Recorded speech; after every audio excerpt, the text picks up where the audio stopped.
Of all, let's pray and thank our God Allah Subhanahu wa Ta'ala who has given us mercy and blessing. Secondly, salawat and salam always be given to the owner of the best character, the best leader, and the best example. He is our beloved Prophet Muhammad Sallallahu Alaihi Wasallam. Thirdly, I would like to thank you very much to all my beloved friends. Okay, today we will discuss about bilingualism, multilingualism, and diglossia. For the first is the concept of diglossia will be explained by Hindi Ridha Gajah. Time is yours. The concept of diglossia. Diglossia is a sociolinguistic phenomenon in which community uses the different language varieties for specific functions and contexts. These varieties differ not only in vocabulary and grammar but also in social status and norms of usage. Typically, one variety is considered high and is used in formal situations, education, official speeches, formal writing, and religious activities. The other variety is considered low and is used in daily communication, casual conversations, or interactions with peers. Konsep diglossia. Diglossia adalah fenomena sosiolinguistik di mana suatu komunitas menggunakan dua ragam bahasa yang berbeda untuk fungsi dan konteks tertentu. Ragam bahasa ini tidak hanya berbeda dalam kosakata dan tata bahasa, tapi juga dalam status sosial dan norma penggunaan. Biasanya, satu ragam dianggap tinggi dan digunakan dalam situasi formal, pendidikan, pidato resmi, tulisan formal, dan kegiatan keagamaan. Ragam lainnya dianggap rendah dan digunakan dalam komunikasi sehari-hari, percakapan santai, atau interaksi dengan teman sebaya. Jadi, diglossia itu terjadi ketika suatu komunitas menggunakan dua ragam bahasa. Yang satu dipakai dalam situasi formal, dan satu lagi dipakai dalam sehari-hari. Ragam yang dipakai dalam situasi formal disebut dengan ragam tinggi, sedangkan yang dipakai dalam sehari-hari disebut dengan ragam rendah. Contoh ragam tinggi itu misalnya bahasa yang digunakan dalam pidato resmi, tulisan formal, dan bisa juga dalam announcement pramugari atau announcement KRL juga bisa. Contohnya, selamat pagi para penumpang kami yang terhormat, kita baru saja mendarat di Bandar Udara Internasional King Abdul Aziz di Jeddah. Silakan untuk tetap duduk dan mengenakan sabuk pengaman Anda sampai pesawat ini berhenti dengan sempurna. Nah, ini announcement pramugari ini termasuk ke dalam ragam tinggi karena bahasanya yang baku dan situasinya resmi gitu. Kalau untuk contoh ragam rendah, misalnya percakapan sehari-hari, contohnya kayak menanyakan kabar, kayak ngobrol antara teman atau keluarga kayak gitu. Next, functions of diglossia. The first, indicating social status and hierarchy within the community. The second, serving as cultural identity, as the use of certain language reflects affiliation with social group or cultural tradition. And the last, facilitating both formal and informal communication, allowing individuals to adjust their language according to the situation. Fungsi diglossia ada 3. Fungsi yang pertama yaitu menunjukkan status sosial dan hierarki dalam masyarakat. Hierarki itu tingkatan sosial. Contohnya, misal ada pejabat yang sedang berbicara di acara resmi. Dia pasti akan memakai bahasa yang lebih formal, seperti misalnya, Assalamualaikum warahmatullahi wabarakatuh. Ibu-ibu, bapak-bapak yang saya hormati. Misalnya kayak gitu. Tapi ketika pejabat itu lagi ngobrol sama temennya, dia bisa jauh lebih santai bahasanya. Kayak misalnya, nanti siang kita jadi makan bareng ya, jam 2, misalnya kayak gitu. Nah, dari situ kelihatan perbedaan cara bicara seseorang tergantung dari status sosial dan situasinya. Kemudian fungsi yang kedua, berfungsi sebagai identitas budaya, karena penggunaan bahasa tertentu mencerminkan afiliasi dengan suatu kelompok sosial atau tradisi budaya. Afiliasi itu keterikatan, jadi contohnya, misalnya orang Papua yang tinggal di Pandeglang, tapi dia masih suka pakai logat khas Papua ketika ngobrol. Dari cara bicaranya aja kita udah tahu kalau dia masih mempertahankan asal budayanya tadi, dan logat itu jadi bagian dari identitasnya. Seperti itu. Kemudian fungsi yang terakhir yaitu memfasilitasi komunikasi formal maupun informal yang memungkinkan individu menyesuaikan bahasa mereka dengan situasi. Contohnya, orang Sunda bisa pakai bahasa Sunda halus ketika ngobrol sama orang yang lebih tua. Tapi pakai bahasa Sunda biasa atau kadang Sunda kasar kalau ngomong sama teman. Nah, jadi dia menyesuaikan bahasanya berdasarkan situasi dan siapa lawan bicaranya. Gitu. And the next, the concept of bilingualism. Bilingualism is the ability of an individual to use two languages fluently and flexibly, both in spoken and written context, and to adjust their language use according to the communication situation. Bilingualism adalah kemampuan seseorang untuk menggunakan dua bahasa secara lancar dan fleksibel, baik dalam bentuk lisan maupun tulisan, serta menyesuaikan penggunaan bahasanya sesuai dengan situasi komunikasi. Sekarang kita masuk ke bilingualism. Kalau di glosia tadi membahas dua variasi dalam satu bahasa. Nah, kalau bilingualism ini tentang kemampuan seseorang menggunakan dua bahasa yang berbeda secara lancar dan fleksibel. Jadi seorang bilingual itu bisa menyesuaikan bahasa yang dia gunakan tergantung siapa lawan bicaranya dan dalam konteks apa. In the next, characteristic of bilinguals. The first, process function proficiency in two languages, suitable for both formal and informal communication. And the second, can adjust language use depending on the context, interlocutor, and communication purpose. And the last, often demonstrate language blending or code switching when one language is more appropriate for a particular situation. Ciri-ciri bilingual. Ciri yang pertama yaitu memiliki kemahiran fungsional dalam dua bahasa, cocok untuk komunikasi formal maupun informal. Ciri yang kedua, dapat menyesuaikan penggunaan bahasa tergantung pada konteks, lawan bicara, dan tujuan komunikasi. Ciri yang ketiga, sering menunjukkan pencampuran bahasa atau alih kode ketika satu bahasa lebih tepat untuk situasi tertentu. Jadi bilingual itu bukan sekedar bisa dua bahasa aja, tapi dia mahir dalam mengatur bahasa biar tetap nyambung di setiap situasi. Seperti itu. Maybe enough. Okay, thank you for Hindirida Jajia. The next material is the concept of multilingualism will be explained by me. Okay, the concept of multilingualism. Multilingualism is the ability of an individual to use more than two languages effectively. Jadi, multilingualism ini adalah kebiasaan ataupun kemampuan seseorang individu untuk menggunakan lebih dari dua bahasa secara efektif, both in spoken and written communication, baik dalam berbicara secara lisan ataupun dalam tulisan, and to adapt their language use according to different social context, dan juga untuk menyesuaikan penggunaan bahasa mereka berdasarkan sosial konteks ataupun sosial yang berbeda. Nah, jadi multilingualism ini adalah kemampuan seorang ataupun kemampuan seorang individu untuk menggunakan lebih dari dua bahasa secara efektif. Selain itu, multilingualism juga mencangkup kemampuan seseorang untuk menyesuaikan bahasa sesuai konteks dan sosialnya. Misalnya, seperti seorang bisa menggunakan bahasa yang berbeda tergantung pada siapa lawan bicaranya, kemudian tempatnya di mana, dan bagaimana situasinya. Jadi itu adalah multilingualism. Okay, the next is types of multilingualism. Di sini ada dua. Yang pertama adalah individual multilingualism, the ability of an individual to use more than two languages in communication. Individual multilingualism ini adalah kemampuan seorang individu untuk menggunakan lebih dari dua bahasa di dalam komunikasi. For example, a student who speak Indonesia at school, Japanese at home, and English in the classroom.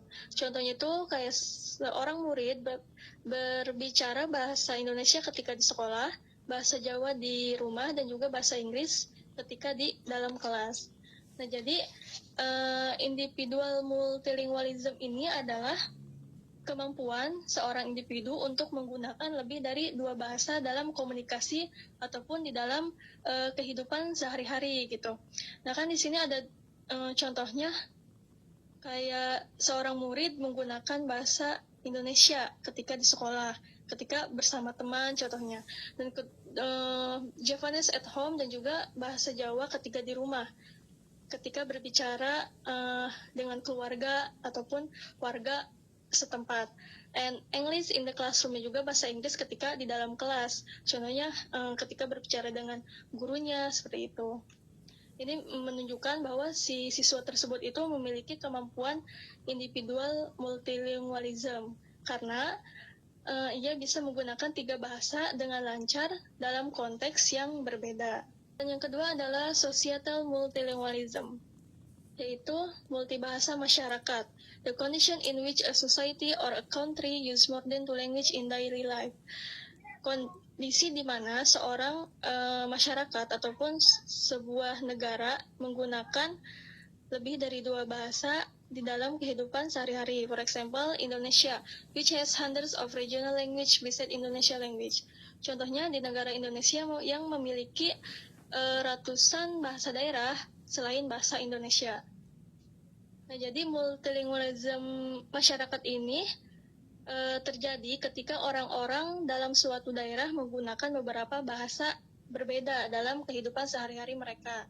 Misalnya ketika di rumah, di sekolah, di pasar, ataupun di tempat kerja, mereka menggunakan bahasa yang berbeda-beda.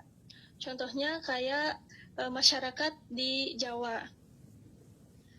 Ketika di rumah, mereka menggunakan bahasa Jawa, dan ketika di sekolah ataupun urusan resmi, mereka menggunakan bahasa Indonesia. Dan ketika di daerah-daerah seperti kayak wisata gitu, mereka bisa menggunakan bahasa Inggris. Kan di Jawa itu banyak ya, kayak tempat-tempat wisata dan juga banyak turis, dan mereka biasanya menggunakan bahasa Inggris. Nah, itu disebut sebagai societal multilingualism ataupun multibahasa masyarakat.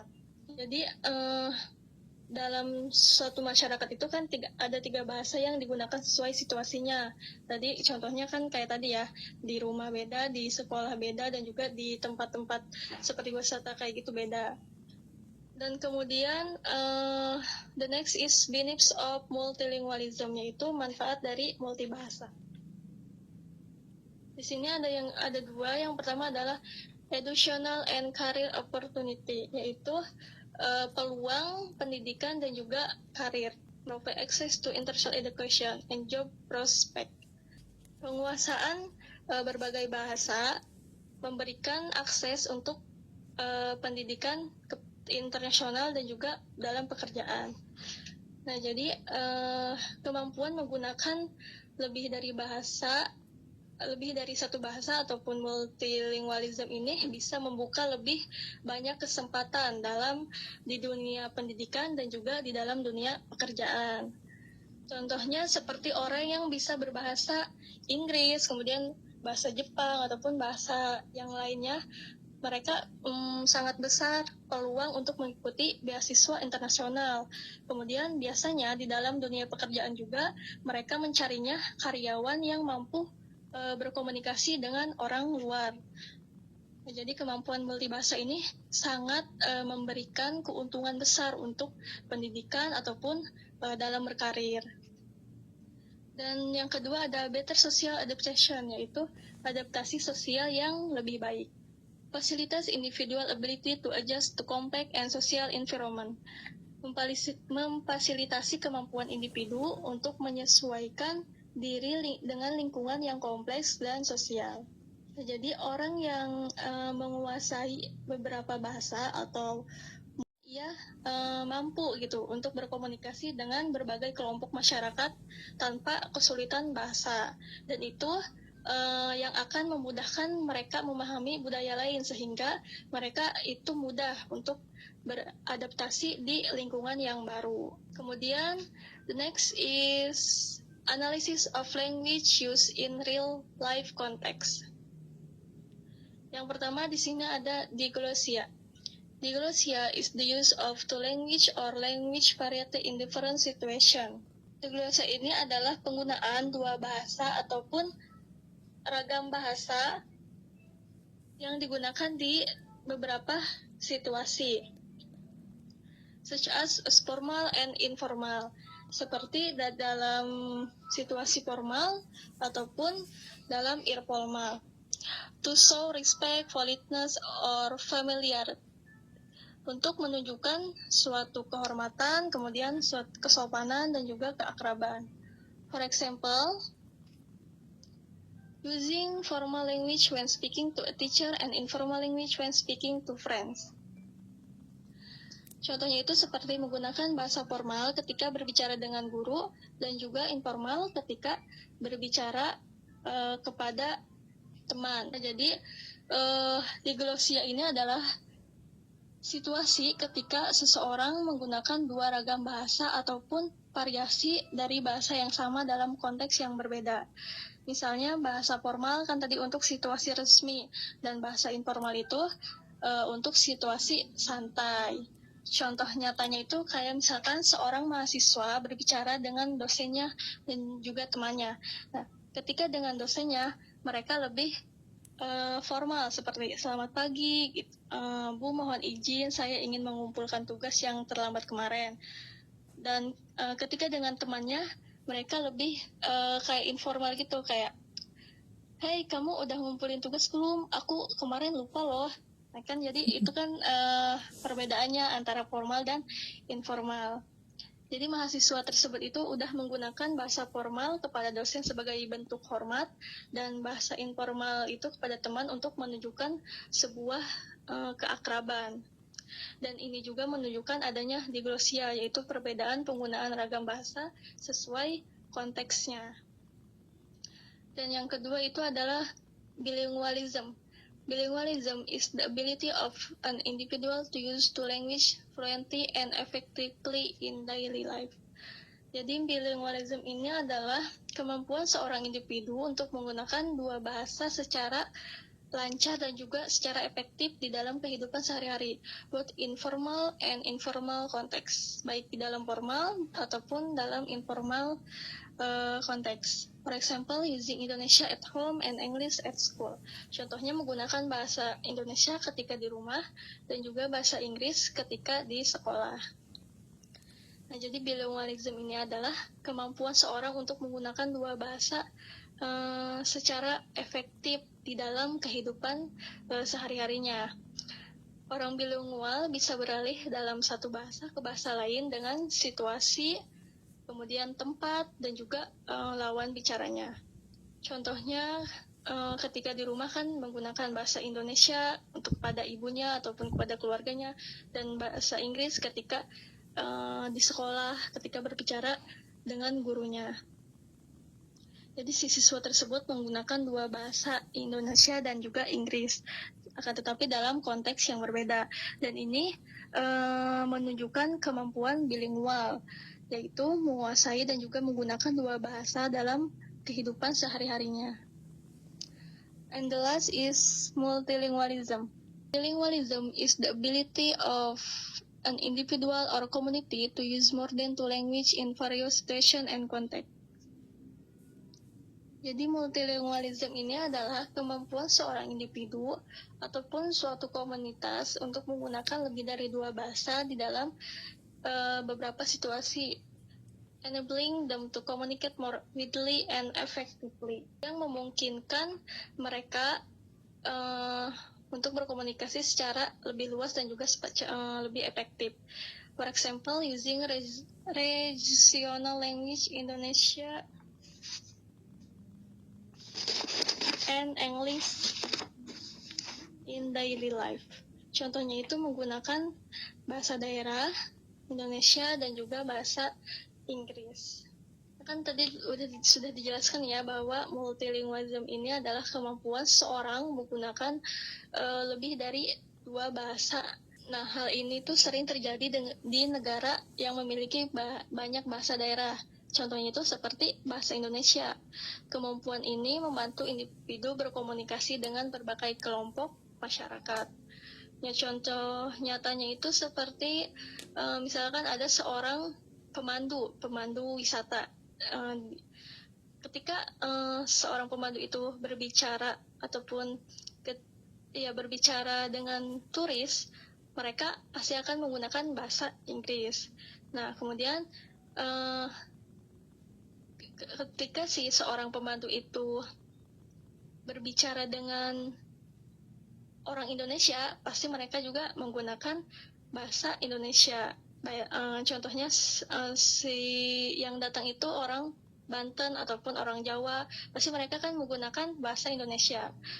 Nah, kemudian ketika si pemandu itu berbicara dengan orang lokalnya, pasti mereka akan menggunakan bahasa mereka sendiri, kayak gitu. Jadi pemandu wisata tersebut menggunakan 3 bahasa, Inggris, Indonesia, dan Bali sesuai dengan lawan bicara dan kebutuhan sosial.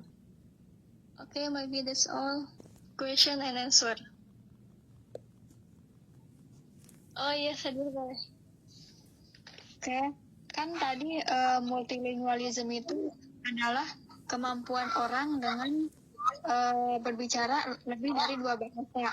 Nah, apabila bahasa Inggris atau bahasa asing yang kita kuasai itu tidak terlalu lancar, dalam artian masih terbata-bata gitu ya, apakah itu masih termasuk multilingualism atau tidak? Oke, terima kasih. Oke, yang lainnya? Oke, izin menjawab ya Sadia. Tadi kan pertanyaannya, kan multilingualism itu tadi orang yang bisa lebih dari 2 bahasa. Nah, apabila bahasa Inggris kita tidak lancar, apakah itu masih termasuk multilingualism? Ya, kayak gitu bukan sih pertanyaannya? Iya teh, begitu. Nah, izin menjawab ya Sadia. Ya. Nah, jawabannya ya masih termasuk ke multilingualism. Karena kenapa? Karena multilingualism ini tidak selalu berarti seseorang itu harus fasih ataupun harus sempurna gitu dalam semua bahasa yang ia kuasai. Yang poin pentingnya itu adalah ia mampu memahami dan menggunakan lebih dari 2 bahasa, kemudian meskipun tingkat kelancarannya berbeda-beda. Dan dia juga bisa berkomunikasi secara fungsional. Nah, artinya itu si orang itu masih bisa mengerti gitu maksud yang ia bicarakan.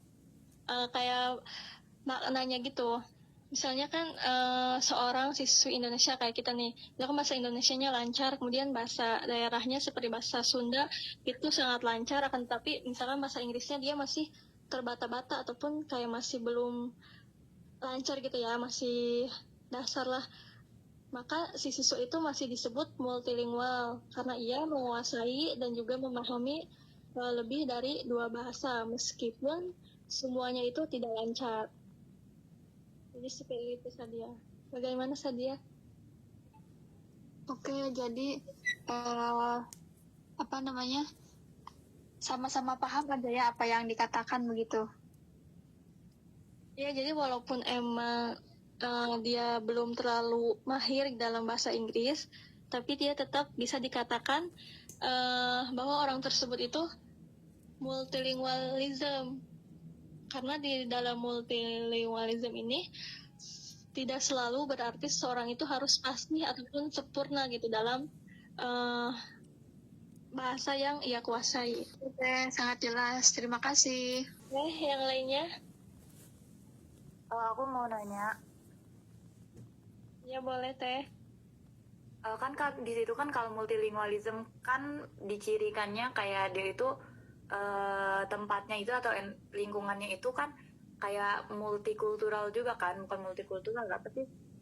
Kayak kalau di kita misalnya banyak budaya dan juga bahasa yang beda juga, itu kan terjadi multilingualism. Gimana kalau misalnya di suatu negara yang kayak oke, kita sebut aja bahasa Inggris yang mereka cuma menggunakan bahasa Inggris aja satu gitu, tidak memakai bahasa lainnya, berarti itu tidak bisa dikategorikan sebagai multilingualism walaupun multikultural. Kalau di Inggris seseorang hanya menggunakan bahasa Inggris saja, maka dia tidak termasuk ke multilingualism. Tapi dia disebutnya monolingual, yaitu orang yang hanya menggunakan satu bahasa. Oke, makasih. Ingin bertanya, apa perbedaan dari register dan diglosia? Karena dari makna itu keduanya sama-sama membahas tentang variasi bahasa. Jadi apa perbedaan spesifik dari dua itu?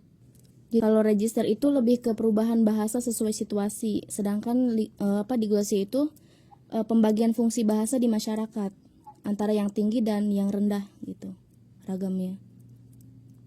Jadi kalau diglosia itu lebih ke membahas fungsi bahasa di masyarakat antara ragam tinggi dengan ragam rendah yang tadi aku dijelasin di awal. Gitu. Jadi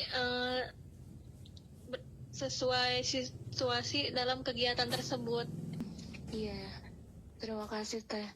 Tapi kalau register itu kan variasinya lebih ke dalam satu bahasa, terus kita variasikan sesuai konteksnya. Tapi kalau di glosia itu variasinya maksudnya berarti dalam lebih dari satu bahasa gitu, dalam bahasa yang berbeda.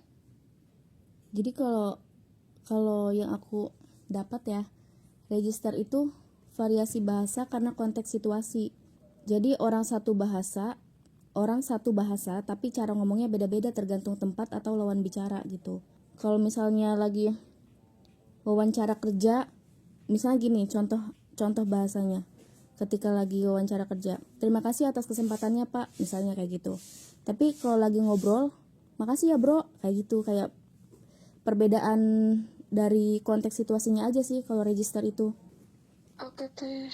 Ya, jadi kalau di glosia, dua variasi bahasa, beda fungsi sosial dalam masyarakat. Jadi register itu satu bahasa, beda situasi.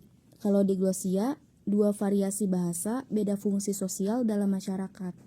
Oke, bagaimana Fer? Ya sudah, terima kasih jawabannya, udah bisa dipahami.